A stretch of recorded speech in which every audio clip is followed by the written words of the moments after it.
Արտյոմ ջան, կլի նկարեմ։ Վերաքննիչով հաստատ փոփոխություն լինելու է, բոլորն այդ կարծիք էին, որովհետև այս ճնշմանը չէին կարող իմանալ։ Ես անկեղծ շատ բան չգիտեմ, ես մի մասին եմ ծանոթ այդ գրառումների, ակցիաների, ես չեմ իմացել շատ բաների մասին, շնորհակալ եմ բոլոր այն արժանապատիվ հայերին, ովքեր ոչ թե իմ կողմն են կանգնել այսօր, այլ փորձում են այնպես անել, որ Հայաստանում արդարադատության համակարգը չկործանվի վերջնականապես։ Հասարեն նույնիսկ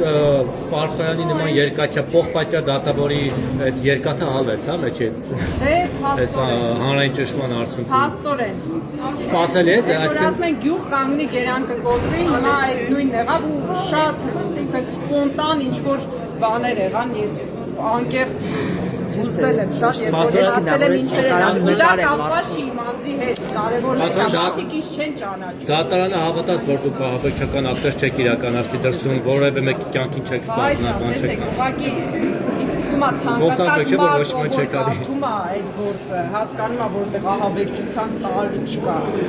սա ուղղակի պատժում են այն մարդկանց ովքեր այլախոհ են ովքեր կարող է դուրս գան պայքարի իրենց դեմ սա պատժի ձև է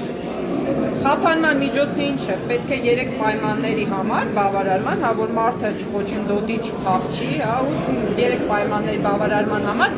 մարդու համար որոշում են կալանք են դեպքում, երբ որ շատ վտանգավոր է այդ 3 մի խոսքով այդ 3 հանգամանքներից մեկը կարող է լինել։ Որոնք դուք չեք անի հաստատ։ Ինչ պիտի անեմ, ասենք նախորդ անգամ, երբ որ օգոստոսին որոշում էր կայացրել, նույն Ֆարխոյանը որոշել էր, որ ես կարող եմ կրկին հանցանք գործել։ Այդ շենքեր պայթեցնել, բան չեմ գործել։ Ինչ հանցանք պիտի գործել։